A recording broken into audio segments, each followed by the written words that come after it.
বৰপেটা জিলাৰ বাঘমৰা চৰ অঞ্চল আৰু নতুনকৈ গঠন হোৱা চেঙা সমষ্টিৰ অন্তৰ্গত। এই চেঙা সমষ্টিত 8টা আৰু আধা 8.5টা পঞ্চায়ত চৰ অঞ্চলৰ ভিতৰত পৰিছে। তাৰে 5টা পঞ্চায়ত লৈ বাঘমৰা এই অঞ্চলখিনিত আলুপতিকে আদি কৰি কেইবাটাও আছে, যিখিনি একেলগে থকা। এইখিনিত বিভিন্ন ধৰণৰ সমস্যা আছে। সামগ্ৰিকভাৱেতো আপোনালোকে জানে, ইয়াত আমাৰ ইৰোজনৰ সমস্যা, গৰাখহনীয়া সমস্যা। গৰাখহনীয়া সমস্যাটো ৰাষ্ট্ৰীয় সমস্যা বৰ্ণনা কৰিবৰ কাৰণে মই ইতিমধ্যে কেইবাবাৰো আপোনাৰ সংসদৰ মজিয়াত কৈছোঁ। আমাৰ ষ্টেণ্ডিং কমিটি ৱাটাৰ ৰিচোৰ্চতো মই সজোৰে উপস্থাপন কৰি প্ৰস্তাৱ পঠিয়াইছোঁ। সেইটো হ'ল আমাৰ মূল সমস্যা। ইয়াৰ ভিতৰত আপোনাৰ এতিয়া অন্যতম এটা সমস্যা হৈছে যে ইয়াৰ প্ৰসূতিসকলে, ইয়াৰ মহিলাসকলে গৰ্ভৱতী অৱস্থাটো যাবৰ কাৰণে হস্পিটেলত এখন গাড়ী নাই, এম্বুলেঞ্চ নাই। আৰু সেইকাৰণে এই চৰ অঞ্চলৰ ভিতৰৰ অঞ্চলত সংসদ পুঁজিৰ পৰা এখন এম্বুলেঞ্চ, ভাল এম্বুলেঞ্চ এখন আমি খুব কম দিনৰ ভিতৰত এই 5টা চৰ অঞ্চলত যাতে মানুহসকলৰ উপকৃত হয় তাৰ কাৰণে দিয়াৰ কথা ঘোষণা কৰিছোঁ।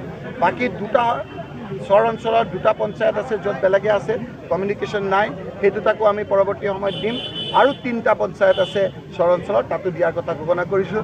আজি আপোনালোকে দেখিছে আমি এখন মিটিং কেৱল আমাৰ মাজতে আবদ্ধ ৰাখিছিলোঁ, কিন্তু শ শ ৰাইজ আজি ওলাই আহিছে। এইকাৰণে ওলাই আহিছে যে হিমন্ত বিশ্ব শৰ্মাৰ অত্যাচাৰত ৰাইজে ভাবিছে যে কোনদিনা এই চৰকাৰখন ভাঙে। আপোনালোকে দেখিছে উজনি অসমত যেনেকৈ জনজাতিৰ লোকসকলে আজি আপোনাৰ দিল্লীত গৈ ধৰ্ণা দিবলগীয়া হৈছে যে আমাক জনজাতি কৰক, ঠিক তেনেকৈ বঙালী সম্প্ৰদায়ৰ লোকসকলে কৈছে যে আমাৰ এজন মন্ত্ৰী নাই ব্ৰহ্মপুত্ৰ ভেলীত য'ত গৈ আমাৰ নিজৰ কথাখিনি ক'ব পাৰিম। আজি কোচ ৰাজবংশী মানুহসকলে লোৱাৰ আছামত কৈছে যে আমাক জনজাতি দিম বুলি কৈছিল, আজি জনজাতি দিয়া নাই। আনফালে চাকৰি বাকৰিৰ ক্ষেত্ৰত কৈছিল যে 25 লাখকৈ চাকৰি দিম, সেই 25 লাখকৈ চাকৰিটো দিয়াটো দূৰৰ কথা, আজি আমাৰ ঘৰে ঘৰে আপোনাৰ নিবনুৱা বাঢ়ি গৈছে। 1 লাখ টকা লাখপতি বাইদেউ বুলি কৈ এতিয়া 10,000কৈ কিছুমানক দিছে, বেছি সংখ্যকে আজি পোৱা নাই। এই ধৰণৰ সমস্যাবিলাক ৰাইজৰ আজি ডাঙৰ সমস্যা হৈছে। ৰাইজে ভাত কাপোৰৰ সমস্যা, বস্তু বাহিনীৰ দাম সমস্যা, আনফালে এটা মানুহৰ উচ্ছেদৰ সমস্যা। যিসকলে উচ্ছেদ কৰিছে সেই উচ্ছেদ কৰা লোকসকলকে কামত খটাই তেওঁ ডাঙৰ ডাঙৰ দলং বনাইছে। আমাৰ যিখিনি আপোনাৰ দলং বনাইছে, সেই দলং বনোৱা লোকসকলৰ দলং বনোৱাৰ পিছতে আকৌ ঘৰটো ভাঙি দিছে। গতিকে যে আপোনালোকে দেখিছে যে আমাৰ ডিমা হাছাও, কাৰ্বি আংলং সেই অঞ্চলতো আপোনালোকে দেখিছে বিভিন্ন ধৰণৰ ট্ৰাইবেল লোকসকলৰ ঘৰত উচ্ছেদ কৰিছে। গতিকে ৰাইজ আজি ওলাই আহিছে, ৰাইজ ঐক্যবদ্ধ হৈছে যে 2026 চনত অসমৰ সকলো ছাইডে যে আজি হিমন্ত বিশ্ব শৰ্মাৰ বিৰুদ্ধে জোৱাৰ উঠিছে, হিমন্ত বিশ্ব শৰ্মাৰ আজি পতন যে অনিবাৰ্য, সেই কথাটো আজি ভিতৰৰ অঞ্চলতো আজি পৰিস্ফুট হৈছে।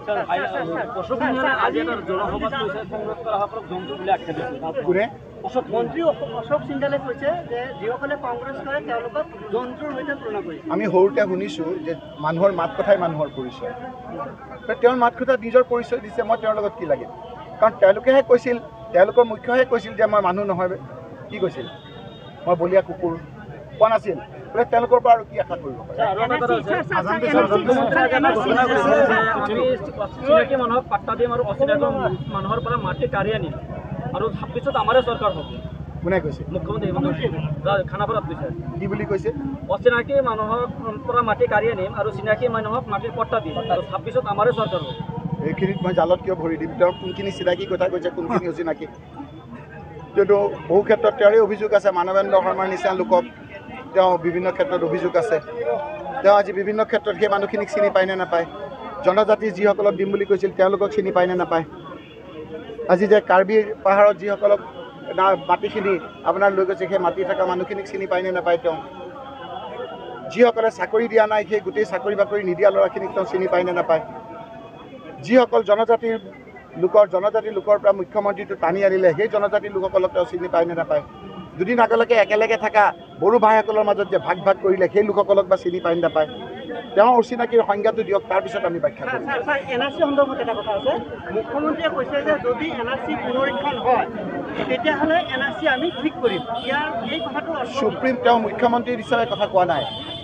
এইখন বিজেপি চৰকাৰৰ হোম মিনিষ্ট্ৰী অফ হোম এফেয়াৰ্ছে কৈছে যে আমি গণতান্ত্ৰিক প্ৰক্ৰিয়াৰে এনআৰচি কৰিছোঁ আৰু এই এনআৰচি আমাৰ এটা সফলতা। তেওঁ যদি বিজেপিত নাই, বিজেপিত যদি চিপৰাং দিছে নাজানো, external affairs ministry of home affairs external ministry, য'ত আপোনাৰ চেণ্ট্ৰেল গভৰ্ণমেণ্ট বিজেপি চৰকাৰৰ এই দুটা মিনিষ্টাৰীয়ে কৈছে যে এনআৰচি আমাৰ ডাঙৰ সফলতা। যদি সেই সফলতা তেওঁ যদি স্বীকাৰ কৰিব নোখোজে তাৰ মানে তেওঁ এইবাৰ বিজেপিকো চিপৰাং দিবলৈ আৰম্ভ কৰিছে। সেইটো আমি এতিয়া BLA পৰ্যন্ত আমি ৰেডি হৈছোঁ। তেওঁলোকে যদি ডালে ডালে আমি যদি পাতে আমাৰ ইয়াত SRI কিয় লাগে? আমাৰ ইয়াততো 5টা দুখীয়া আমাৰ এজন লোকে যিটো SRIৰ কাৰণে আপোনাৰ বিহাৰত যিটো পদ্ধতি লৈছে সেইটোতো আমি পৰীক্ষা দিছোঁৱেই। গোটেই ভাৰতবৰ্ষত NRC হোৱা নাই, আমাৰ ইয়াততো NRC হৈছে। আমাৰ এজন মানুহে এবাৰ নহয় দুবাৰ নহয় 5 তৰপীয়া পৰীক্ষা কৰাৰ পাছত নিজৰ নাগৰিকত্ব হৈছে। গতিকে সুপ্ৰিম কোৰ্ট আছে, সুপ্ৰিম কোৰ্টত মোহৰ লাগিছে, আমি সুপ্ৰিম কোৰ্টৰ ৰায় আমি বিশ্বাস কৰিম।